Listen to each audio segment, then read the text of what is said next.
নমস্কার বন্ধুরা, গল্পের হাটে আপনাদের সকলকে স্বাগত জানাই। বন্ধুরা, গল্পের হাটে আমার আজকের নিবেদন তারাদাস বন্দ্যোপাধ্যায়ের রচিত তারানাথ তান্ত্রিক গল্প অবলম্বনে একটি ছোট গল্প, ওখানে অমঙ্গল। গল্পটি শুনে ভালো লাগলে অবশ্যই ভিডিওটি লাইক, কমেন্ট, শেয়ার আর আমার চ্যানেলটিকে সাবস্ক্রাইব করে দেবেন। তাহলে চলুন বন্ধুরা, গল্পটি শুরু করা যাক। গল্প পাঠে আমি বৈশালী, আর আপনারা শুনছেন আজকের গল্প ওখানে অমঙ্গল।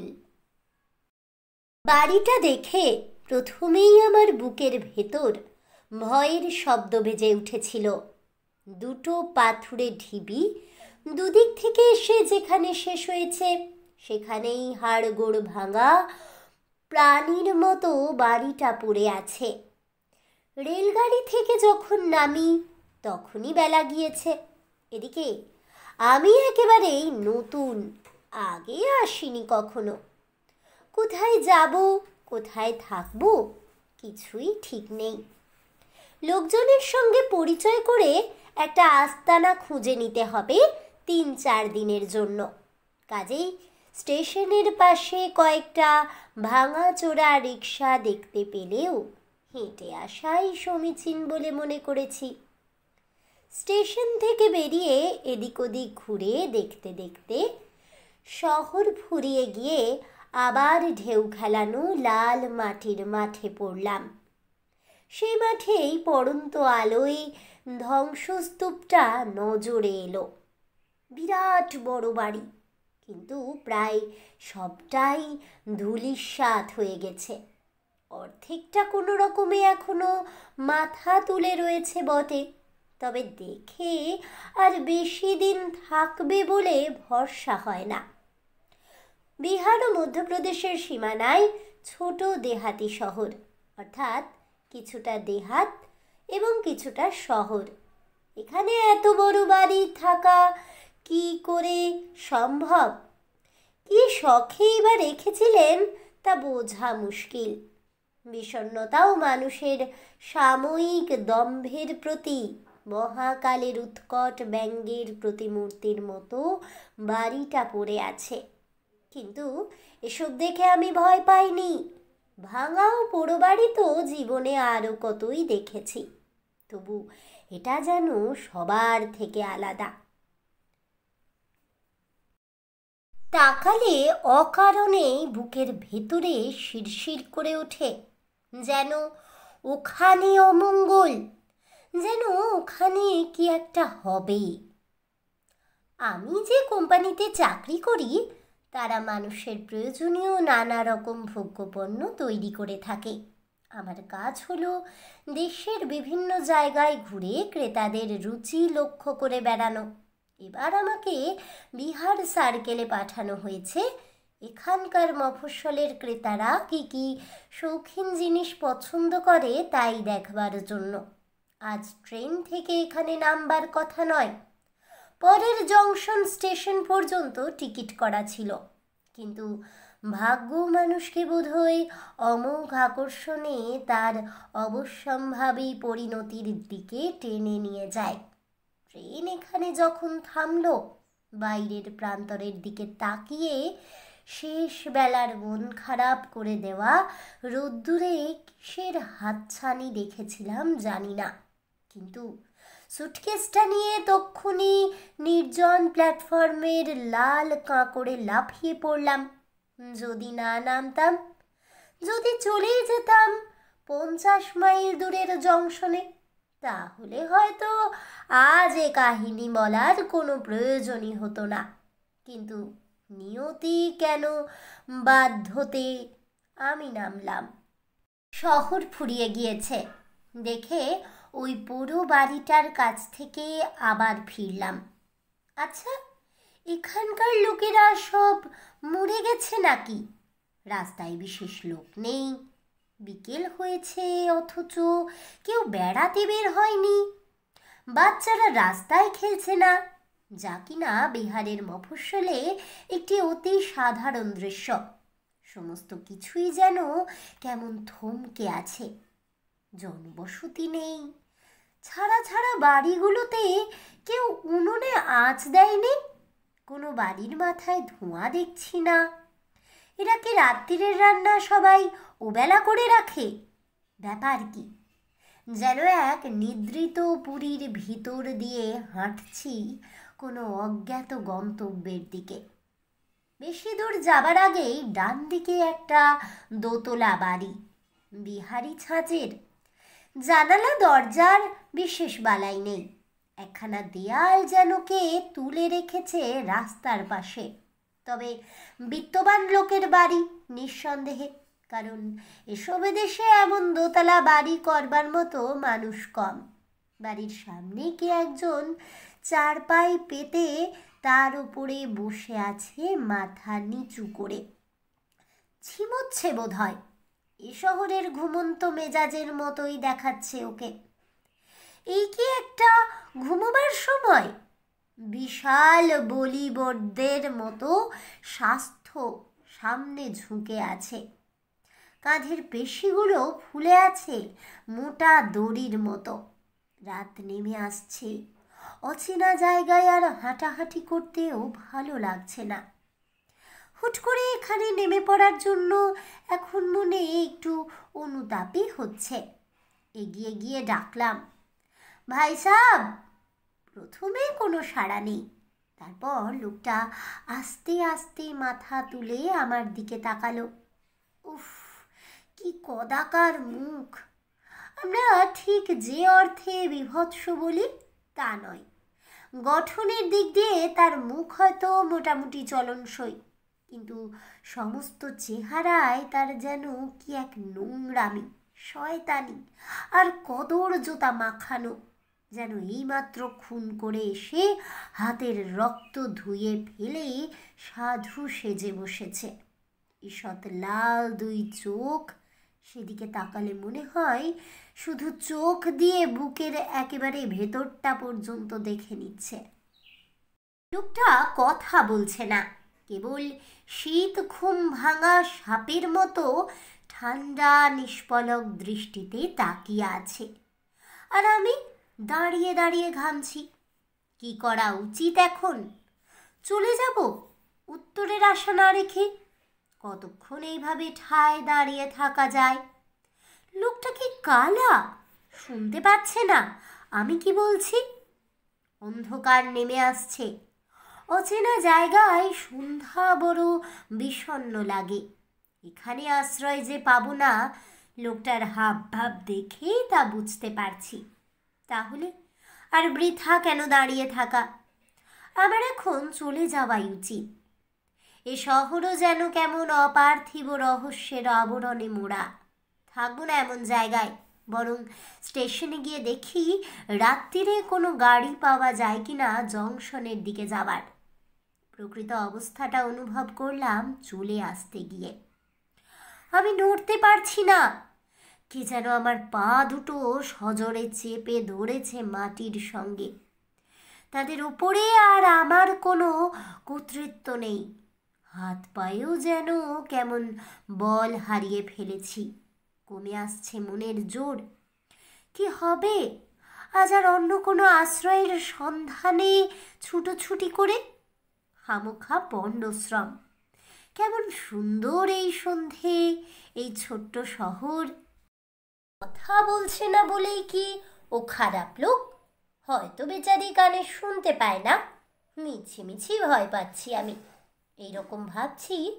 সেই সময় লোকটা কথা বলে উঠল। জি? তাহলে ও কালা নয়, শুনতে পায়, কথাও বলতে পারে। তাহলে চুপ করেছিল কেন?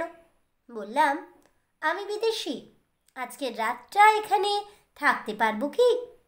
আপাদ মস্তক আমাকে একবার দেখে নিয়ে ঠোঁট চাটল লোকটা লোভী জন্তুর মতো। তারপর চারপাই ছেড়ে উঠে বলল, জরুর আইয়ে। অত বড় ষাঁড়ের মতো চেহারার ভেতর থেকে মিহি খুনখুনে আওয়াজ বেরোচ্ছে।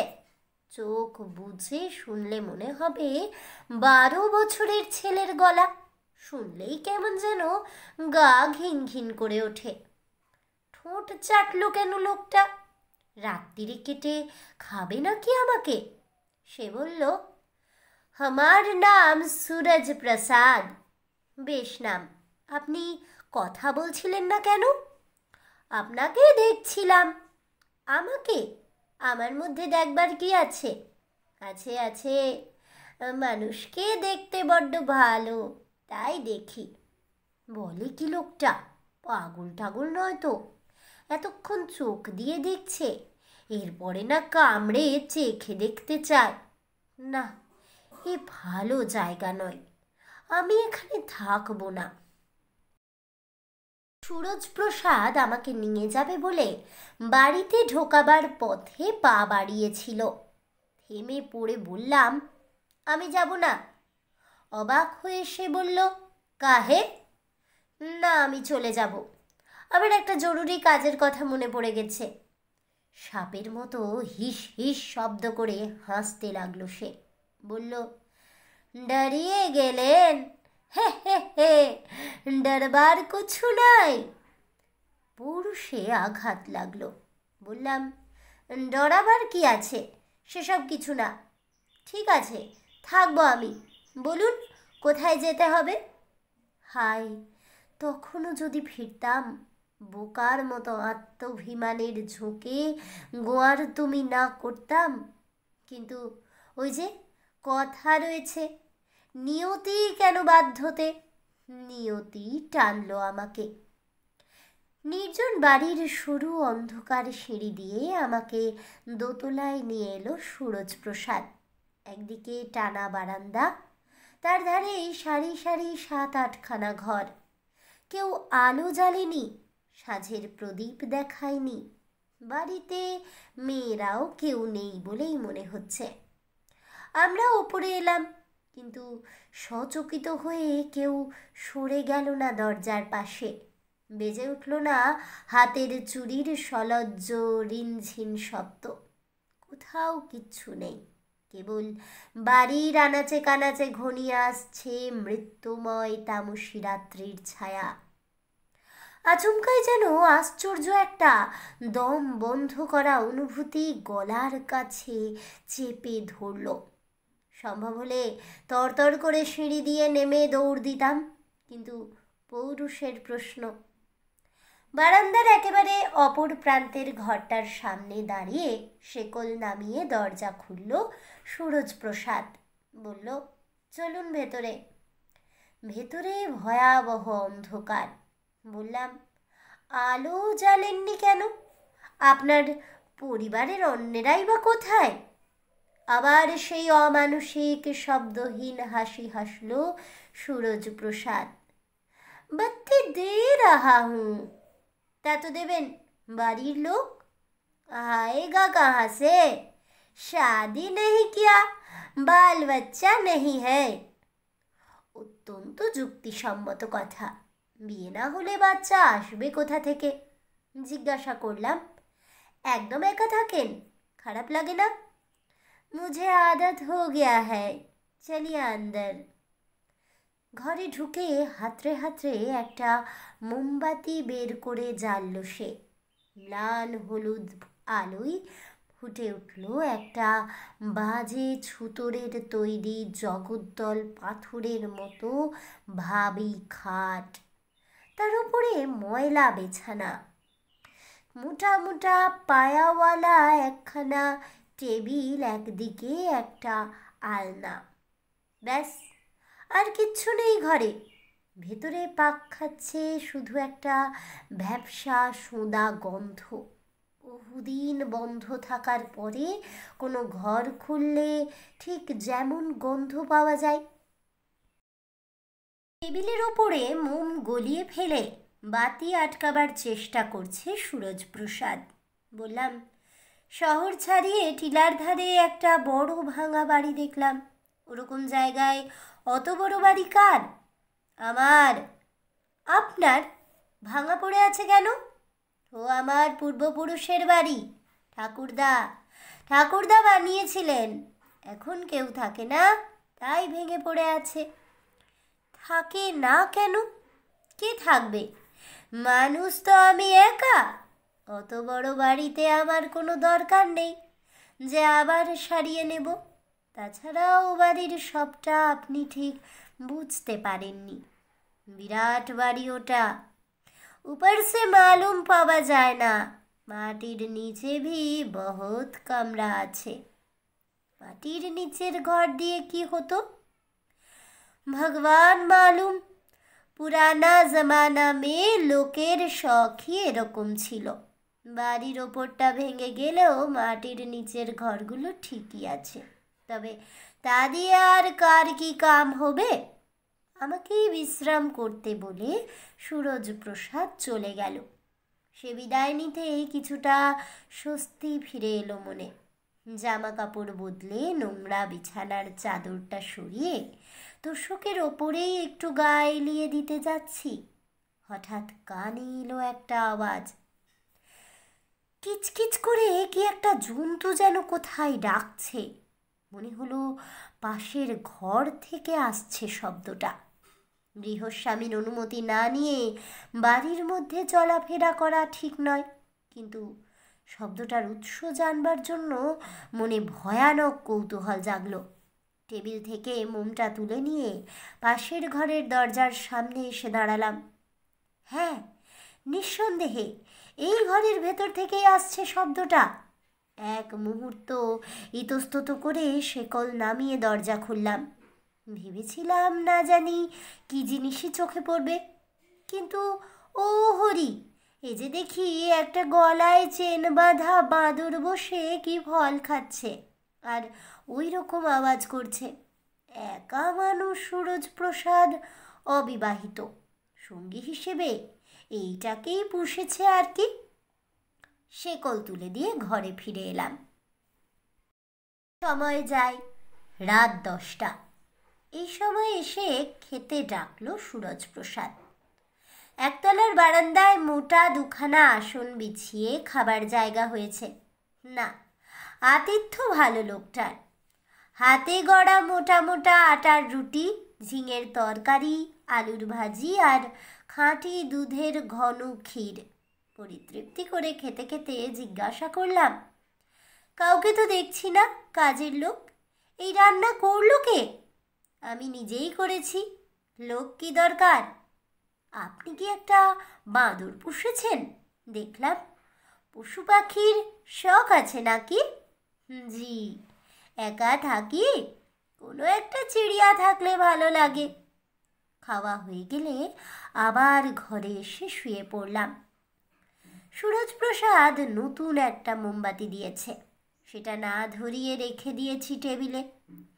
রাতে লাগতে পারে, এটা তো ফুরিয়ে এসেছে। বিছানায় গা ঢেলে দিয়ে মনে হলো, ওই যা, ঘরের দরজাটা ভেজিয়ে দিয়েছি বটে, কিন্তু খিল লাগাইনি। একবার ভাবলাম যাই, উঠে খিলটা লাগিয়ে দিয়ে আসি, কিন্তু সমস্ত শরীরে সারা দিনের ক্লান্তি নেমে এসেছে বন্যার ঢলের মতো। কে আবার উঠে দরজার খিল দেয়? ধুর, তাছাড়া চোর যদি আসেই আমার নেবেটা কি? পয়সা কড়িও বিশেষ কিছু নেই সঙ্গে। আচ্ছা, সুরজপ্রসাদ লোকটা বোধ হয় সত্যি খারাপ নয়। হাবভাব একটু কেমন কেমন বটে, তা সে অনেকের অমন বেআক্কেলে ব্যবহার হয়, আমি দেখেছি। মানুষ তো ভালোই, বেশ যত্ন করে খাইয়েছে। এই সব 7-5 ভাবতে ভাবতে কখন যে ঘুমিয়ে পড়েছি জানি না। আচমকাই জেগে গেলাম। রাত কত হয়েছে কে জানে। মোমবাতিটা জ্বলে জ্বলে শেষ হয়ে নিভে গেছে। গাঢ় অমাবস্যার মতো অন্ধকার চারদিক। হাত ঘড়িটা যে দেখব তারও উপায় নেই।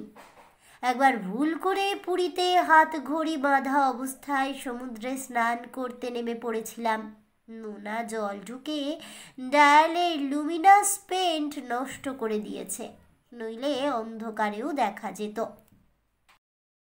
অন্ধকার যেন ছুরি দিয়ে কাটা যায়, আলকাতরার মতো গায়ে লেগে গিয়ে যেন চট চট করছে। পাথরের মতো বুকে চাপ দিচ্ছে অন্ধকার। তাকিয়ে থাকলে আরও কষ্ট, যদিও এই নিবিড় আলোকহীনতায় তাকানো যা চোখ বুজে থাকার মধ্যে কোনোই পার্থক্য নেই। তবু চোখ বন্ধ করে থাকলে তাকালে আলো দেখতে পাবো, এইরকম একটা বিশ্বাসের সৃষ্টি হয় মনে। চোখ বুজে ঘুমোবার চেষ্টা করব। এমন সময় একটা অদ্ভুত আওয়াজ শুনলাম, ক্যাচ। কিসের শব্দ ওটা? প্রথমে বুঝতে পারলাম না, তারপরে একটা সম্ভাবনার কথা মনে হতেই বুক হিম হয়ে এলো। বিকেলে সুরজ প্রসাদ যখন আমাকে ওপরে নিয়ে এলো, তখনই লক্ষ্য করেছিলাম এ ঘরের দরজাটা খোলবার সময়ে ক্যাচ করে শব্দ করে। কবজায় তেল না দেবার ফল। তাহলে এই অন্ধকারে আমাকে ঘুমন্ত ভেবে কেউ কি দরজা ঠেলে ভেতরে আসবার চেষ্টা করছে? যদি তাই হয়, তবে আমার রাতের অজানা অতিথি খুব চালাক, একেবারে অনেকখানি খুলে ফেলছে না। প্রথমত, তাতে যদি আমি জেগে থাকি, উঠে বাধা দিতে পারি। দ্বিতীয়ত, যদি জেগে না থাকি, তবে জেগে যেতে পারি। একটু একটু করে পাল্লা ফাঁক করছে সে। অনেকক্ষণ ধরে জেগে জেগে শুনলাম, মাঝে মাঝেই ক্যাচ ক্যাচ করে শব্দ হচ্ছে। বিকেলের মতো সেই শারীরিক অনড়তা হঠাৎ যেন আবার ফিরে এলো। একটু চেষ্টা করলেই টেবিলের ওপর থেকে মোমবাতি আর দেশলাই নিয়ে আলো জ্বালানো যায়, কিন্তু কাজটা করে কে? শরীরে কে যেন ভারহীন চাপ দিয়ে আমাকে বিছানার সঙ্গে চেপে ধরে রেখেছে। দূর থেকে কেউ কি সম্মোহন করছে? নইলে আমার নিজেরই হাত পায়ের উপরে আমার জোর নেই কেন? শব্দটা আর হচ্ছে না, তার মানে দরজাটা সম্পূর্ণ খুলে গিয়েছে, এবং যে খুলেছিল সম্ভবত সে এখন ঘরের ভেতরে এসে দাঁড়িয়েছে। কি ভয়াবহ অনুভূতি! আমি চিৎ হয়ে দুহাত দিয়ে দুপাশে বিছানা আঁকড়ে ধরে অন্ধকারেই চোখ মেলে শুয়ে রয়েছি, আর ঘরের মধ্যে এক অজানা এবং অদেখা উপস্থিতি। যে এসেছে সে কি করছে এতক্ষণ? আক্রমণ করার হলে তো করতে পারে, আমি সম্পূর্ণ নিরস্ত্র, বাধা দেওয়ার ক্ষমতা নেই। হঠাৎ মনের মধ্যে একটা বোধ জেগে উঠল। কেন জাগলো বলতে পারি না। মনে হলো যে এসেছে সেই অন্ধকারেও আমাকে দেখতে পাচ্ছে। আমি তাকে দেখতে পাচ্ছি না বটে, কিন্তু সে তার তীক্ষ্ণ দৃষ্টির অস্ত্রে আমার শরীরকে ব্যবচ্ছেদ করে ভেতরের যন্ত্রপাতি অবধি দেখে নিচ্ছে। আমি যেন বেঁচে নেই, আমি যেন মৌলিক উপাদানে বিভক্ত হয়ে পঞ্চভূতে বিলীন হয়ে গিয়েছি কবেই। কেবল আমার চেতনাটা শুয়ে আছে অজানা এক শহরে, অজানা মানুষের অচেনা বিছানায়, আর শূন্য পথে অন্ধকারের মধ্যে দিয়ে ছুটে আসছে সহস্র অমঙ্গলপূর্ণ দৃষ্টির ছুঁচ। কে এসেছে ঘরে? কে? এবার খুব অস্পষ্ট হলেও নির্ভুলভাবে শুনতে পেলাম নিঃশ্বাস প্রশ্বাসের শব্দ। বড় হাঁড়ির মধ্যে মাথা ঢুকিয়ে জোরে জোরে নিঃশ্বাস নিলে নিজের কানে যেমন শোনা যায়, ঠিক তেমনি। তাহলে ভ্রম নয়, মায়া নয়, আমার ভীতিকাতর মনের ভ্রান্ত প্রত্যক্ষ নয়, সত্যিই কেউ এসেছে ঘরে। ওই শব্দই তার অমোঘ প্রমাণ। যেন মানুষ নয়, বিশাল দেহ কোনো জন্তুর শ্বাস টানার আওয়াজ। শব্দটার মধ্যে কেমন একটা পাশবিকতা লুকিয়ে আছে, বোঝানো যায় না, কিন্তু বোঝা যায়। অন্তহীন অন্ধকারের ভেতর সঙ্গীহারা আমি ক্রমেই হাঁপিয়ে উঠছি। এ কি মর্মান্তিক অস্থিরতা! আমি তাকে দেখতে পাচ্ছি না, অথচ সে আমার অন্তরের অন্তঃস্থল পর্যন্ত দেখে নিচ্ছে। এমন সময় হঠাৎ ঘরের এক কোণে ঢিপ ঢিপ করে একটা ছোট্ট নীল আলোর বিন্দু জ্বলে উঠল, জ্বলছে নিভছে। নতুনতর কোনো বিভীষিকা ভেবে আমার হৃৎপিণ্ড প্রথমে লাফিয়ে গলার কাছে উঠে এসেছিল, তারপরেই চিনতে পারলাম জিনিসটাকে। একটা জোনাকি। হে ঈশ্বর, সামান্য একটা জোনাকি কি আশারই না সঞ্চার করলো আমার মনে। হোক না তুচ্ছ পতঙ্গ, তবু এই মুহূর্তেও ও জীবিত প্রাণীদের জগৎ থেকে আমার কাছে একমাত্র প্রতিনিধি। প্রাণপণে চোখ ঠিকরে জোনাকিটার দিকে চেয়ে রইলাম। ওটাই এখন যেন আমার একমাত্র ভরসা। উড়তে উড়তে বাঁ দিক থেকে ডান দিকে যাচ্ছে পোকাটা। টিপটিপ করে জ্বলছে মৃদু ও স্নিগ্ধ নীল আলো। আমি চোখ রেখেছি ওর ওপরে। হঠাৎ ঘটল একটা আশ্চর্য ঘটনা। বাঁ দিকে সরে আস্তে আস্তে জোনাকির আলোটা হঠাৎই অদৃশ্য হয়ে গেল। আমি অবাক হয়ে তাকিয়ে আছি। 4 কি 5 সেকেন্ড হবে বোধহয়। আরও খানিকটা বাঁ দিকে আবার জ্বলে উঠল জোনাকির আলোকিত পুচ্ছ। মানে মাঝখানে তার গতিপথের কিছুটা আমি দেখতে পাইনি। কেন? দুটো কারণ হতে পারে। এক, জোনাকির আলো মাঝে মাঝে সামান্য সময়ের জন্য নিভে যায়, তারপর ফের টিপটিপ করে জ্বলতে নিভতে থাকে। এটা সেরকম কিছু হতে পারে। আর নয়তো ওই জায়গাটাতেই সে দাঁড়িয়ে আছে যাকে আমি দেখতে পাচ্ছি না। তার আড়াল দিয়ে যাওয়ার সময়ই জোনাকিটা অদৃশ্য হয়ে গিয়েছিল। যাক, যদি দ্বিতীয়টাও সত্যি হয় তবু একটা সান্ত্বনা পাচ্ছি যে সে অলৌকিক বা অপার্থিব কিছু নয়, তার বাস্তব কারণ আছে।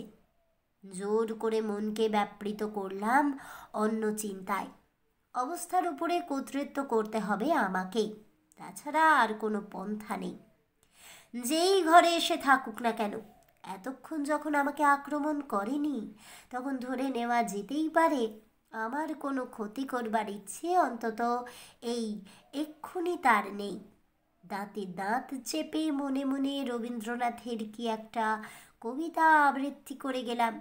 জীবনের সবচেয়ে মজার দিনগুলো মনে করবার চেষ্টা করতে লাগলাম। এদিকে সমস্ত শরীর ঘামে ভেসে যাচ্ছে। কখন ঘরের মধ্যে থেমে গিয়েছে সেই পাশবিক নিঃশ্বাসের শব্দ। মনের ওপর থেকে নেমে গিয়েছে পাথরের গুরুভার। ষষ্ঠেন্দ্রিয় দিয়ে অনুভব করেছি ঘরে সে আর নেই।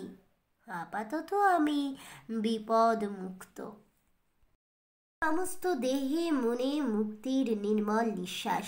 শুধু শুয়ে শুয়েই একজন মানুষ এত ক্লান্ত হয়ে পড়তে পারে তা কে জানত। আস্তে আস্তে আমার চেতনা ঢলে পড়ল নিদ্রার কোলে। কখন সকাল হয়েছে, কখন দেখি সুরজ প্রসাদ এসে ডাকছে আমার বিছানার পাশে দাঁড়িয়ে। বাবুজি উঠিয়ে, চায় নাহি পিয়েঙ্গে। ঘুম ভেঙে মনে পড়ে গত রাত্রের অমানুষী অভিজ্ঞতার কথা। কিন্তু এখন সকালের আলোয় ভয়ের একটা টুকরো পড়ে নেই কোথাও। কেবল সুরজ প্রসাদের 2 চোখে যেন কি শয়তানি হাসি। অথবা হয়তো আমার মনের ভুল। যাক, আমার তাতে কি। আমি এখনই জামা কাপড় পরে সুটকেস নিয়ে বেরিয়ে পড়ব। ট্রেন ধরে 2 ঘন্টার মধ্যে চলে যাব পরের বড় শহরে। হপ্তাখানেকের মধ্যেই কলকাতায়। সিনেমা, হোটেল, বন্ধুবান্ধব কোথায় তখন থাকবে গতকাল রাত্রির স্মৃতি? হাসুক গে সুরজ প্রসাদ। ও নিজেই চা এনেছিল বড় কাচের গ্লাসে। চা খেয়ে শার্ট পরছি। সুরজ প্রসাদ বলল, এখনই যাচ্ছেন নাকি? হ্যাঁ, সকালে কোনো ট্রেন নেই? আছে, কিন্তু আমি ভাবছিলাম যাওয়ার আগে আপনাকে আমাদের আদি বাড়িটার ভেতরে একবার ঘুরিয়ে দেখাবো। পুরনো জিনিস দেখতে ভালো লাগে না আপনার? যাবেন? লোভ হলো।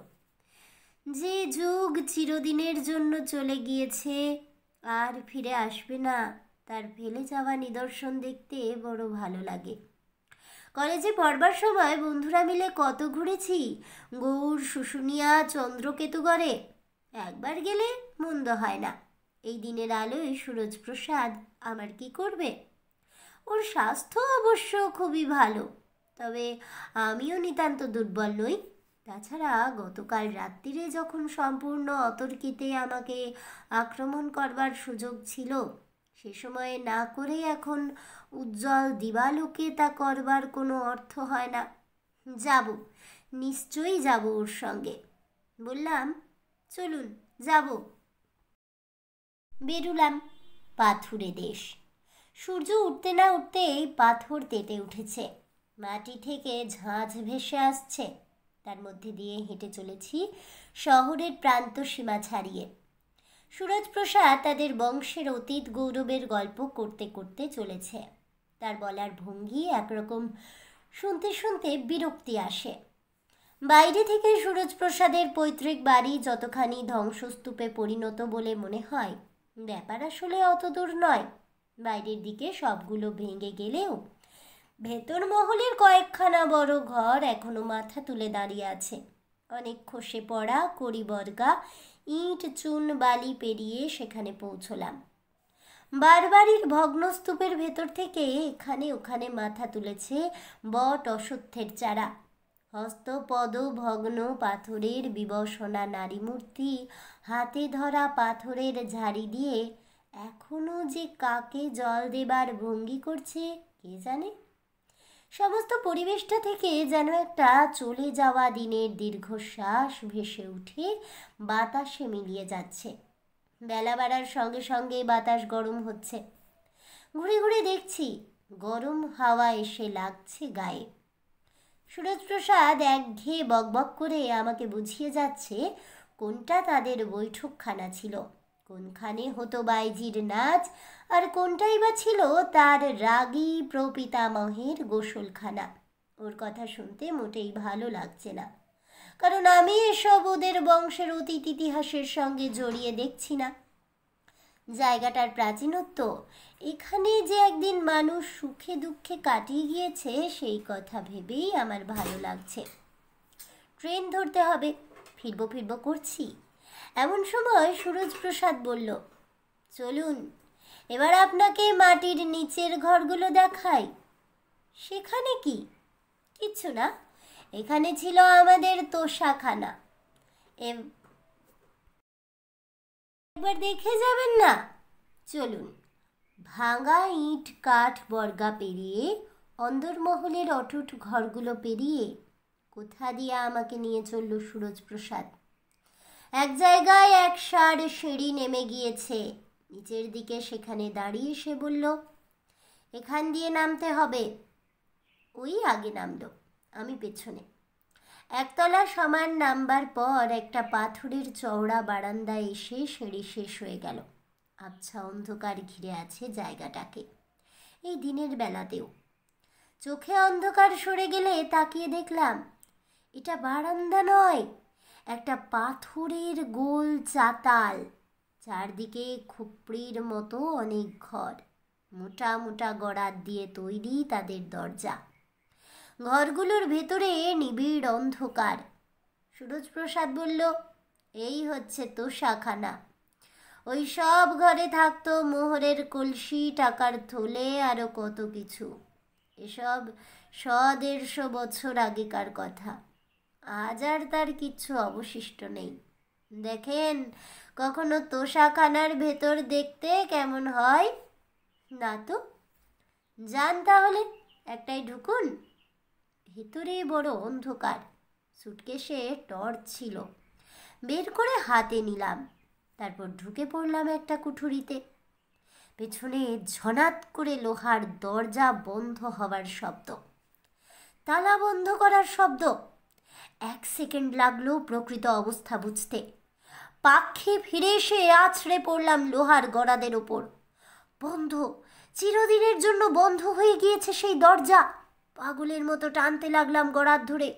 খুলে দে শয়তান, খুলে দে, খুলে দে। বাইরে দাঁড়িয়ে নিঃশব্দে দস্তুর মতো হাসি হাসছে সুরজপ্রসাদ। বহু চিড়িয়া পুষেছি, মানুষ পুষিনি কখনো। বড্ড শখ ছিল, তা ভগবান আজ মিলিয়ে দিলেন। চিল্লাও, বহুত চিল্লাও, ইধার কি আদমি আছে যে শুনবে? গড়াদে মাথা ঠুকছি, খ্যাপার মতো চিৎকার করছি, যা মুখে আসছে গালাগাল দিচ্ছি সুরজ প্রসাদকে। সে শান্ত হয়ে শুনছে, বলছে, বাহ, তেজি চিড়িয়া তুই, খুব লড়াক্কু, লড়ে যা লড়ে যা, যতই চিল্লাবি ততই তো মজা, মুর্দা পুষে কি লাভ। রাগে হিংসায় ক্ষিপ্ত প্রায় হয়েছি, কিন্তু কিচ্ছু করবার নেই। নাগালের বাইরে দাঁড়িয়ে তার পোষা জানোয়ার খেপিয়ে মজা দেখছে সুরজ প্রসাদ। অনেকক্ষণ মজা দেখে চলে গেল সে। এ ঘরে একটা ঘুলঘুলি আছে, সম্ভবত বাড়ির পেছন দিকে মাঠে জমি বরাবর রয়েছে সেটা। নোট বইয়ের পাতায় এই ঘটনা লিখে খামে ভরে সেটা দিয়ে বাইরে ফেলে দিচ্ছি আমি। যদি কেউ কুড়িয়ে পায় তবে পুলিশ এনে আমাকে উদ্ধার করো, নইলে এই শেষ বিদায়। হতভাগ্য সোমপ্রকাশ। সন্ধ্যা। সুরজ প্রসাদ সিদ্ধি খাচ্ছে বসে। ঘরে ঢুকলো কুদর্শন একজন লোক। সুরজ প্রসাদ বলল, কি খবর বংশী? বংশী একটা সাদা খাম এগিয়ে দিল। সুরজ প্রসাদ হাতে নিয়ে খুলল সেটা। ভেতরে 10-12টা নোট বইয়ের পাতায় লেখা, ওর ঘরের ঘুলঘুলির বাইরে পেলি, পড়েছিস? হ্যাঁ কর্তা, একটু আধটু বাংলা জানি। শান্ত মুখে টুকরো টুকরো করে ছিঁড়ে কাগজগুলো উড়িয়ে দিল সুরজ প্রসাদ। সিদ্ধির গ্লাসে চুমুক দিয়ে বলল, দানা পানি ঠিকঠাক দিয়ে যাস, ভারী লড়াক্কু চিড়িয়া, বহুত লড়ে যাবে। তাহলে বন্ধুরা, আমার আজকের এই গল্পটি শুনে কেমন লাগলো অবশ্যই আমাকে কমেন্টে জানাবেন। ভিডিওটি ভালো লেগে থাকলে লাইক শেয়ার করতে ভুলবেন না। আমার চ্যানেলের নতুন বন্ধু হয়ে থাকলে চ্যানেলটিকে সাবস্ক্রাইব করে দেবেন। পাশে থাকা বেল বাটনটি প্রেস করে রাখবেন নতুন গল্পের নোটিফিকেশন পাওয়ার জন্য। ফিরে আসছি পরবর্তী গল্প নিয়ে। ততক্ষণ সবাই ভালো থাকুন, সুস্থ থাকুন, আর অবশ্যই সঙ্গে থাকুন আর দেখতে থাকুন গল্পের হাট।